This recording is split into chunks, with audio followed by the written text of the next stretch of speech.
राज्य सीमा से बचेगा था सभी सामग्री स्वीकार कर। अब वहां पे एक घास उगता था, उसने देखा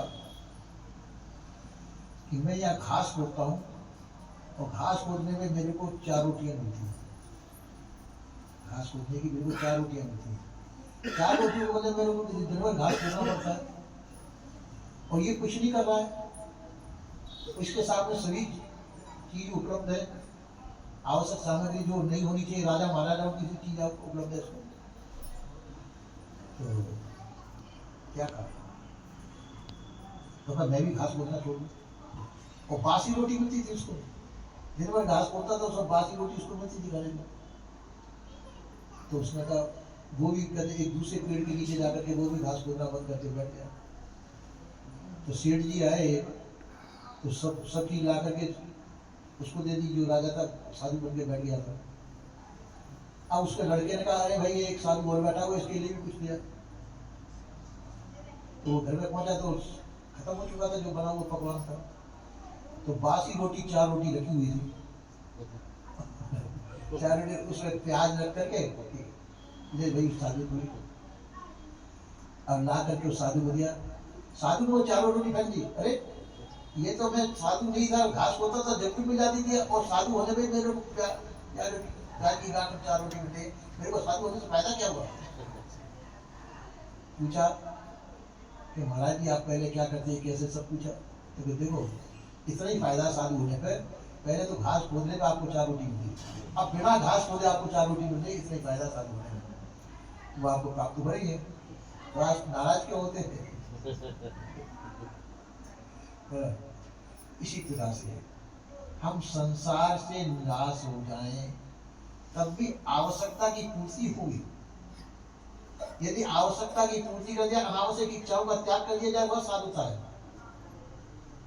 आवश्यकता की पूर्ति कर दी जाए, आवश्यकता के शरीर के लिए अन्न चाहिए, पानी चाहिए, वस्त्र चाहिए, रहने के लिए कुछ न कुछ छाया चाहिए, इतने की पूर्ति हो जाए तो ठीक है, अच्छा है। क्योंकि आवश्यकता की पूर्ति और अनावश्यक इच्छाओं की त्याग करना। अनावश्यक इच्छाओं का त्याग करने पर और आवश्यकता की पूर्ति करने पर वो आवश्यकताओं की पूर्ति प्रारंभ से हो जाएगी। आवश्यकताओं की पूर्ति जो शरीर है, शरीर के साथ में प्रारंभ मौजूद है, तो आवश्यकता की पूर्ति तो प्रारंभ से हो जाती है। अनावश्यक जो इच्छाएं इनकी पूर्ति कभी नहीं हो सकती। अच्छे अच्छे राजा महाराजा हो गए, सब जिनके पास सब कुछ अच्छा, विश्व का महाराज हो, उसकी भी इच्छाओं की पूर्ति नहीं हो सकती।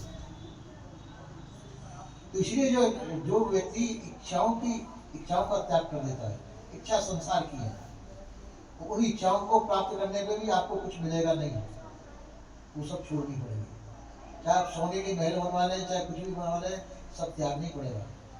एक दिन सर्व त्याग हो जाएगी, सब त्याग होगा, सही का त्याग हो जाएगा, सब चीज का त्याग करता। इच्छा क्यों करना? तो इच्छाओं के द्वारा ही व्यक्ति साधु संसार का गुलाम बनता है। यदि इच्छाओं का त्याग कर दे तो वह शहंशाह है। जाको कुछ न चाहिए सो साहा है, इसको कुछ भी नहीं चाहिए, और साहूकार बादशाह है, वो साहूकार शाह जिसको बादशाह कहते हैं। इसलिए साधुता का मतलब है सर्वत्याग। संन्यास का अर्थ भी है सर्वत्याग। इसी प्रकार से योग का भी अर्थ है सर्वत्याग। सर्वत्याग का मतलब अपनी वासनाओं का त्याग, अपनी चाहनाओं का त्याग, आवश्यकता अनुसार प्रारब्ध के अनुसार जो कुछ उनको प्राप्त है उसमें संतोष करते हुए रहना, इसको साधुता कहते हैं। साधना में जीवन, सदा हुआ जीवन, ऐसा संत गुरु जी कहते हैं। मैं अपनी तरफ से नहीं कह रहा हूँ, संत गुरु जी का ऐसा उपदेश है, तो आप लोगों के सामने मैं प्रस्तुत किया। नहीं विराम लेता हूँ। बोले श्री सद्गुरुदेव की जय।